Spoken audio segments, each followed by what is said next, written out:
বর্তমান বিশ্বে টিকে থাকতে হলে বৈশ্বিক প্রতিযোগিতায় সক্ষমতা অর্জনের বিকল্প নেই বলে মন্তব্য করেছেন বাণিজ্যমন্ত্রী খন্দকার আব্দুল মুক্তাদির। সকালে সিলেট ওসমানী আন্তর্জাতিক বিমানবন্দরে সরকারি কর্মকর্তা ও দলীয় নেতাকর্মীদের সঙ্গে শুভেচ্ছা বিনিময় শেষে সাংবাদিকদের প্রশ্ন জবাবে কথা বলেন তিনি।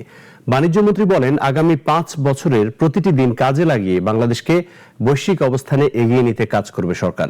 এ সময় দেশে পর্যাপ্ত খাদ্য মজুদ রয়েছে, যা বাজার নিয়ন্ত্রণে যথেষ্ট বলে উল্লেখ করেন বাণিজ্যমন্ত্রী।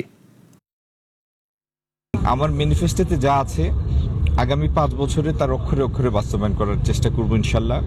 আপনারা দোয়া করবেন যেন এই পরিকল্পনাগুলি সফলভাবে আমরা বাস্তবায়ন করতে পারি, যেটির সাথে সিলেটের মানুষের জীবনমান উন্নয়নের প্রশ্ন সরাসরি জড়িত।